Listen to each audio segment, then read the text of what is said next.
Assalamualaikum warahmatullahi wabarakatuh. We are from group 13. We are going to present our group material about speech act.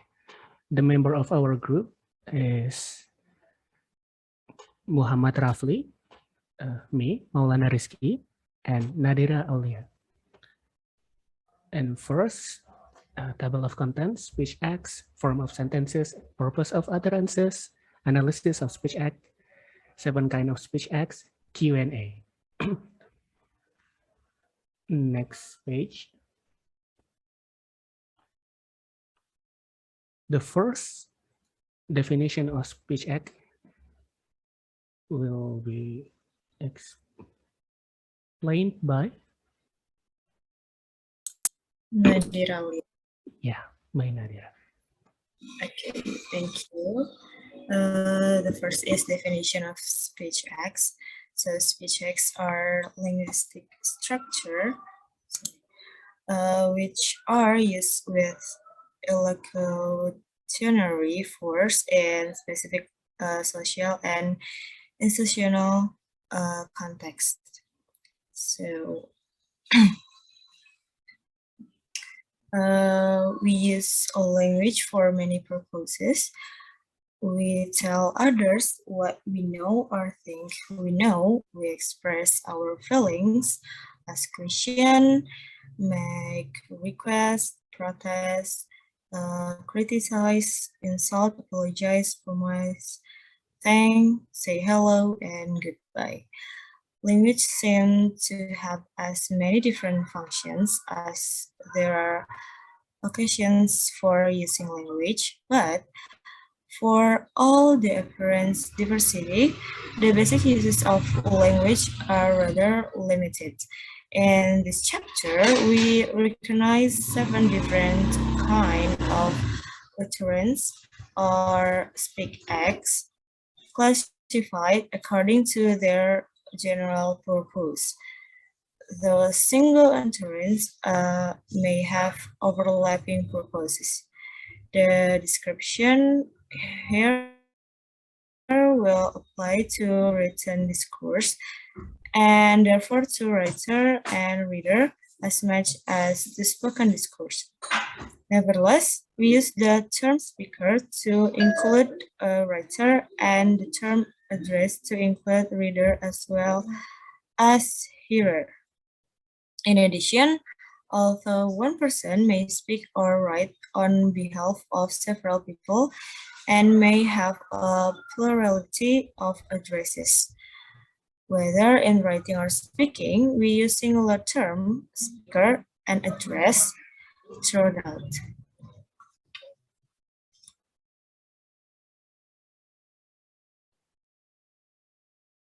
The next material will be explained by Muhamad Rafii. Okay, thank you. Bismillahirrahmanirrahim. And the next is the form of sentences and the purpose of utterance. So there are 3 forms of sentences, namely declarative, interrogative, and imperative. Declarative if they say something, interrogative if they ask, and imperative if they ask for action. Jadi ada 3 bentuk kalimat, yaitu deklaratif, interrogatif, dan imperatif. Deklaratif itu apabila kita ingin mengatakan sesuatu atau pernyataan. Kalau interrogatif itu adalah apabila saat kita ingin bertanya, dan imperatif itu saat kita ingin memberikan perintah. And the actual speech atau speech yang sebenarnya itu dapat memiliki berbagai fungsi yang tidak tergantung pada bentuk. Seperti yang kita semua tahu, seseorang dapat mengajukan pertanyaan tanpa benar-benar mencari informasi tersebut gitu. Contohnya seperti, did you really like that ridiculous book? Nah, itu contohnya, dan itu pun disebut dengan rhetorical question. Dan juga kita pun dapat mengajukan sebuah pertanyaan tanpa benar-benar, kita pun dapat membuat pernyataan yang maksudnya tuh sebagai sebuah perintah gitu. Contohnya seperti, this is very warm in here with the window closed. Nah, itu contohnya. And nevertheless, before exploring the different kinds of purposes that speech acts can have, it will be useful to have a look at a syntactic classification of sentences. Synthetically, it is common to recognize 3 sentence types in English. There are statement, command, and question, or declarative, imperative, and interrogatory sentences. Next.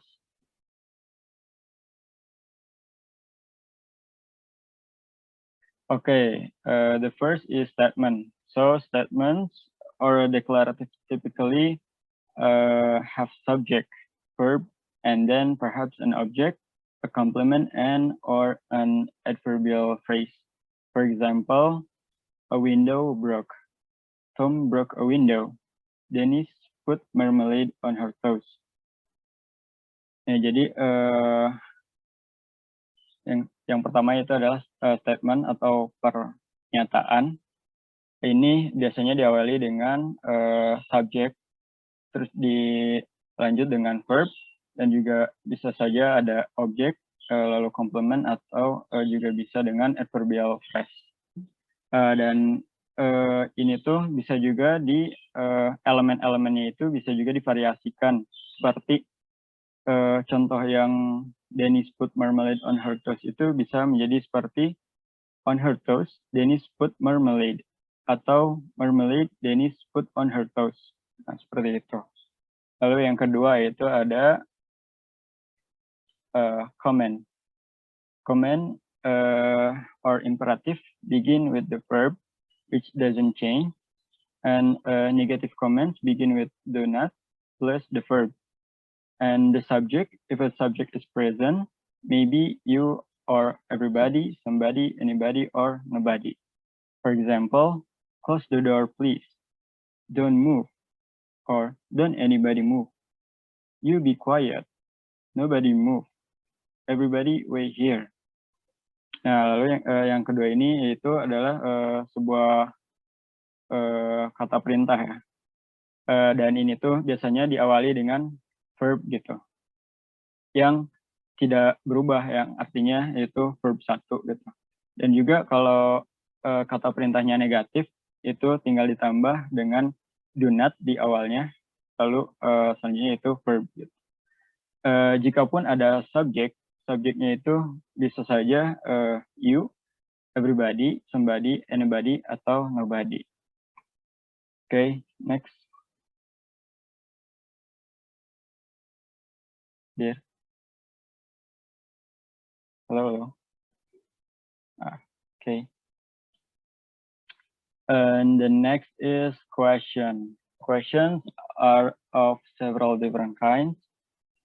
We know that an utterance is a question if it has one or more of these 4 markers. There are rising intonation, inverted word order, a question word, such as who, what, which, where, when, how, why, or the word or. The different types of questions are distinguished on the basis of the markers present.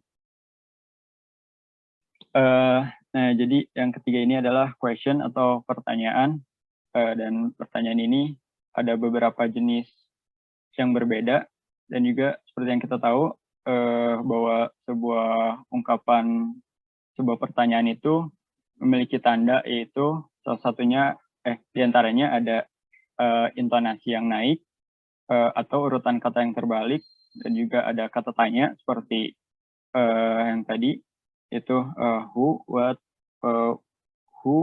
which, where, when, how, why, dan sebagainya. Dan juga berbagai jenis pertanyaan ini dapat dibedakan berdasarkan menanda yang ada. Seperti yang pertama, yaitu ada one kind of question has the word order of a statement but is spoken with a rising tone instead of a falling one. For example, this is a joke, and you are leaving now, and the Rangers won. Ya, seperti itu contohnya. Nah, jadi yang pertama ini penandanya itu ada di intonasi, yaitu intonasinya yang naik. Dan ini tuh sebuah pertanyaan yes or no. Ya, itu tandanya yang intonasi naik. Lalu yang selanjutnya ada a more common sort of question is made with inversion, putting an operator in first place. An operator, form of be or have or one of the modal verbs can, such as can, could, will, would, shall, should, may, might, must, ought, dare, or need, which follows the subject in a statement precedes the statement in a question. For example, is this a joke? And then, are you leaving now? And the last is, did the Rangers win? Ya, seperti itu contohnya. Lalu yang ketiga, selanjutnya, itu ada a similar but different way of asking the same thing is to make a statement and attack a tag question, as shown below. The tag question has an operator which matches the verb of a statement and pronoun which matches the subject. For example, this is a joke, isn't it? And you're leaving now, aren't you? Dan ya seterusnya. Next.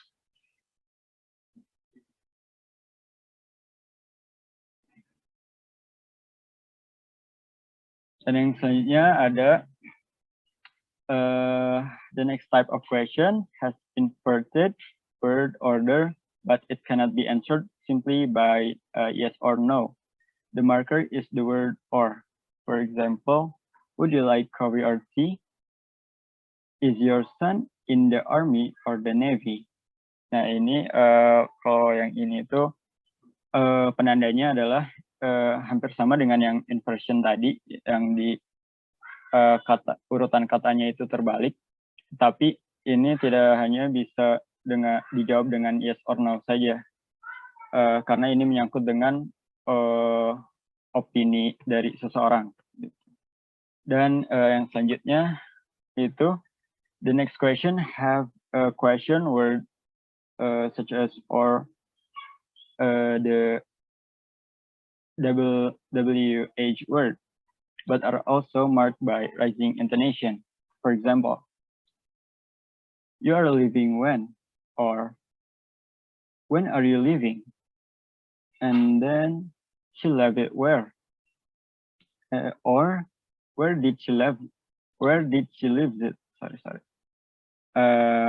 Okay, and selanjutnya, next. Sorry.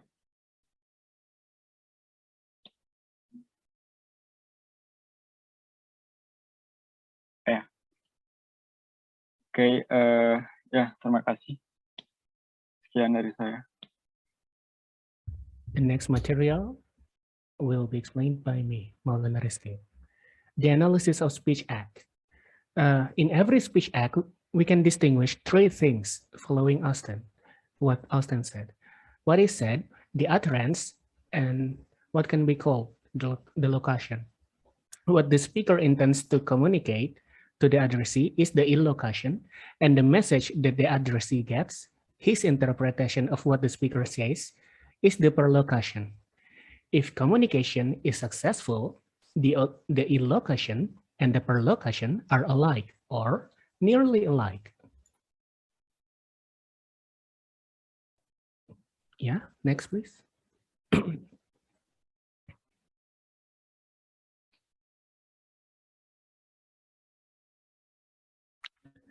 In such communication, and such communication is guided by four factors, which Grice called maxim, hence called Grice's maxim: the maxims of quantity, relevance, manner, and quality.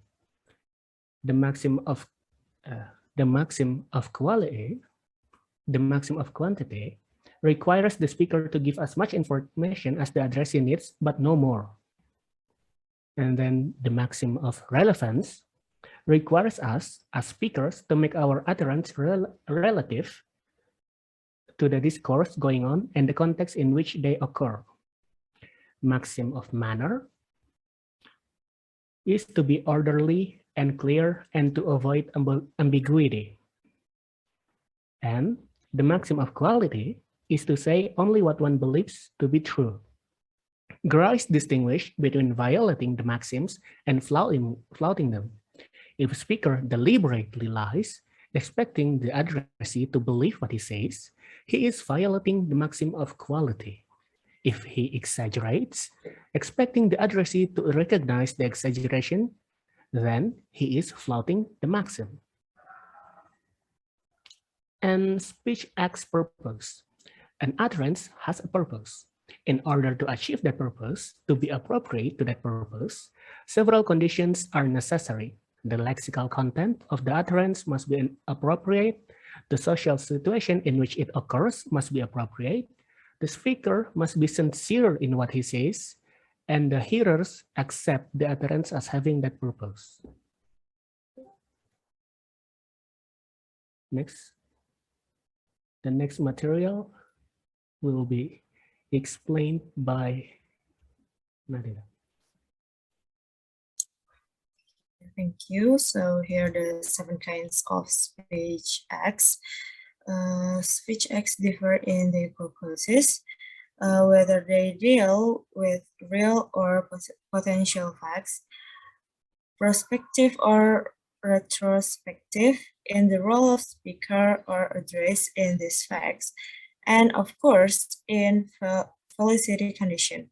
And the first kinds of speech acts is assertive utterances. And the assertive function, speakers and writers are use language to tell what they know or believe. Assertive language is concerned with facts. The purpose is to inform. This is language concerned with knowledge, with cognition. It deals with data, what exists or existed, what is happening or has happened or not. So assertive utterances are either true or false, and generally they can be verified or falsified or not necessarily at the time of the utterance or by those who hear them. But in a general sense, they are subject to empirical investigation. And here the sentences are indirect assertives. The example is, I voted for Ranson in the last election. For the direct assertive, is, I say that I voted for Ranson in the last election. The direct assertives, most plastic are made by soybeans. The direct, we declare the most plastic are made from soybeans. The indirect assertives, Cape Ann Lighthouse is a mill from a beach. And the direct, I can now announce that Cape Ann Lighthouse is 10 miles from the beach. The difference is direct assertive utterance start with I or we. Reported assertive utterance also include assertive verbs. Like Jarvis announced that he is voting for Ranson, and so on. Assertive verbs are in English followed by a full clause. They include allege, announce, agree, report, remind, predict, and protest. They are independent of time or aspect and are neutral with respect to who is involved in what is reported. They are comments on a state of affairs. We may question whether this really constitute a class of utterance or a class of verbs which introduce information. So for the focus on information, there are announce, declare, disclose, explain, express, indicate, mention, proclaim, relate, and report. The focus on truth value of utterance are affirm, allege, assert, certify, concede, guarantee, swear, attest, bet, claim, content, and maintain. The focus on speaker's commitment or involvement is what is reported, like confide, deny, profess, and protest. And the focus on manner of communicating are emphasize, hint, imply, intimate, and stressed. Focus on the nature of the message. Dictate, narrate, preach. Dictate is a spoken message written by another person. Narrate recount is the utterance is a unified series or events. Preach is the utterance has moral or ethical content. The focus on aspect are predict. Predict is the utterance is about possible future events. And recall is the utterance is about previous events. The next is performative utterance. So affirmative promise is not and doesn't involve the statement that one is promising. Is an act of a distinctive sort and the very sort promising named by the formative verb. Speech acts bring about the state of affairs they name are called formative, like bids, blessings, fairings, baptism, arrest, marrying, declaring a mystical. Performing utterance are valid if spoken by someone who right to make them is accepted and in circumstances which are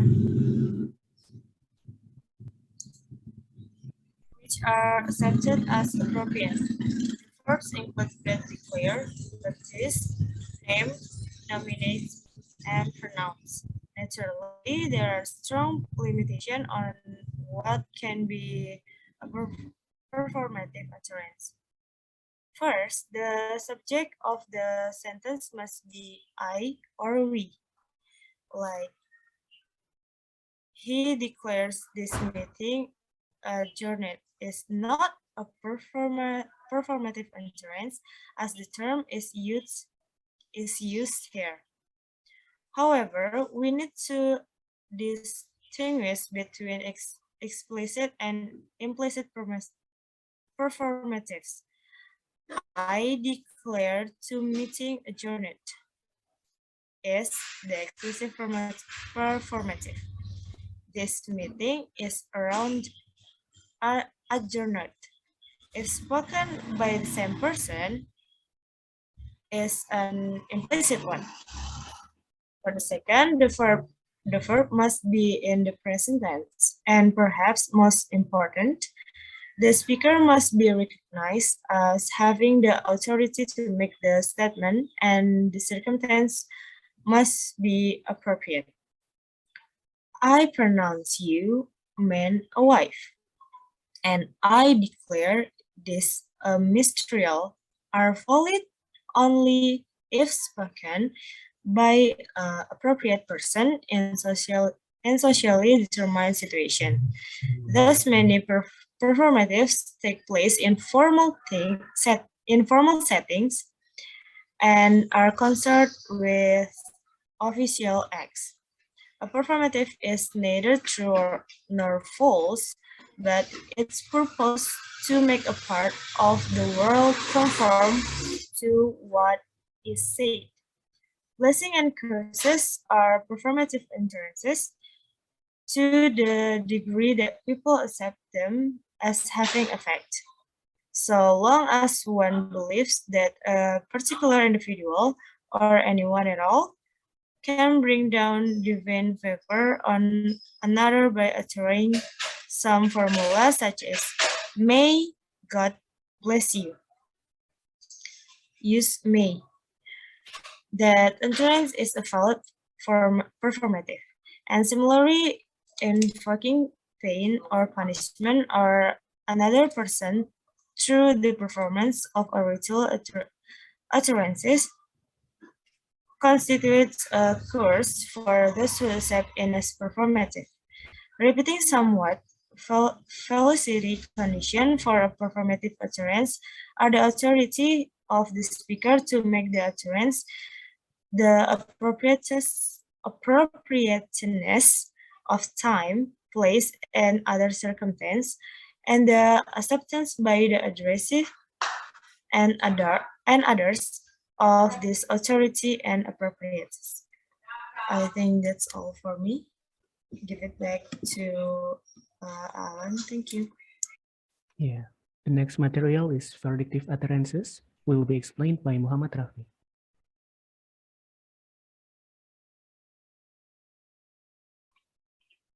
Okay, thank you, Alan. And the next is predictive utterance. Verdictives are speech acts in which the speaker makes an assessment or judgment about the acts of another, usually the addressee. And these include ranking, assessing, appraising, and condoning. And for example, I accuse you of putting on airs, and then I congratulate you for performing so well. And the mayor blamed the media for not accurately reporting his accomplishment. And next.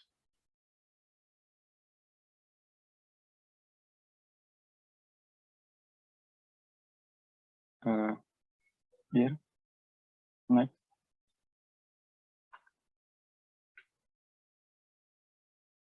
Oh, there. Okay, and the next is expressive utterance. Whereas predictive utterance is about what the addressee has previously done, an expressive utterance springs from the previous actions or failure to act of the speaker, or perhaps the present result of those actions or failures. And the expressive utterance are the retrospective and speaker involved. For example, I acknowledge that I didn't do what I should have done. And we admit that we were mistaken. And I apologize for having disturbed you. And the next is directive utterance. Directive utterance are those in which the speaker tries to get the addressee to perform some act or refrain from performing an act. And there are three kinds of directive utterance can be recognized. There are command, request, and suggestion. And for example of command, wait here. And the example of request is turn to page 164. And the example of suggestion is don't miss this opportunity to save. And that's all. Thank you.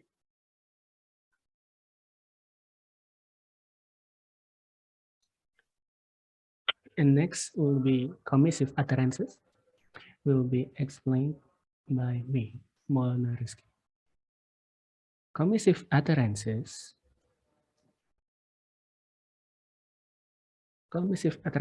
are speech acts that commit a speaker to a course of action.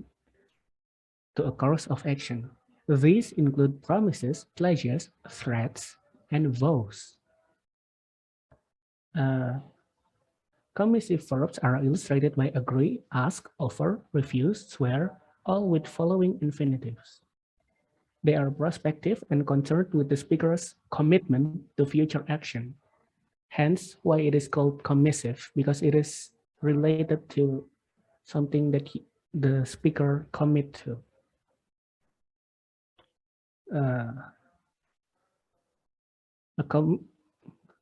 A commissive predicate is one that can be used to commit oneself or refuse to commit oneself to some future action.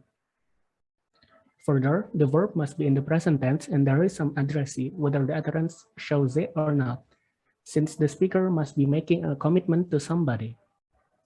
The example would be, Ernest promised us to be on time. We volunteered to put up the decorations for the dance. Commissive predicates can be classified this way. First, response to directive. If it's positive response, it's agree, consent. If it's negative, refuse or decline. If it's next, self-motivated. Benefactive will be offer or volunteer. Malefactive will be threaten. And then focus on speech act. It is pledge, promise, swear. Promise is unmarked. A pledge is a solemn promise made in public. And to swear is to take a semi-religious oath, usually in religion.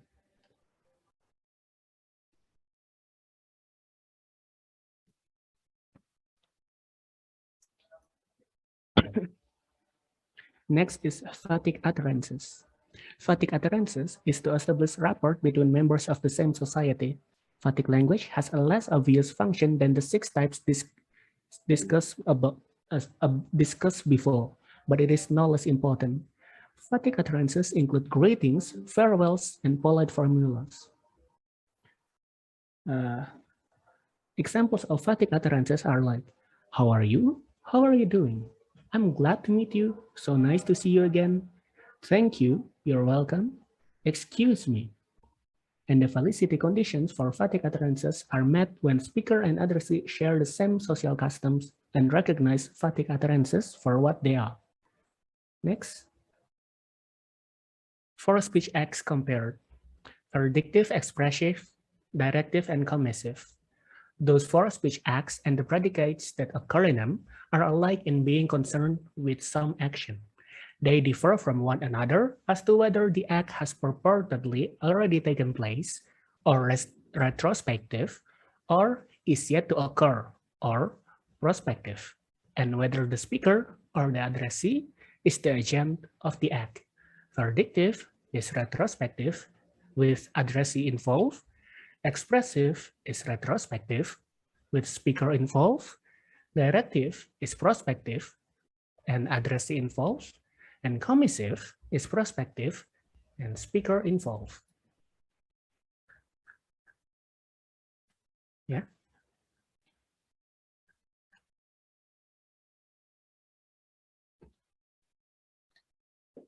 Thank you. That is all from our group. Any questions? Yeah, that's all from our group. Thank you for watching. Assalamualaikum warahmatullahi wabarakatuh.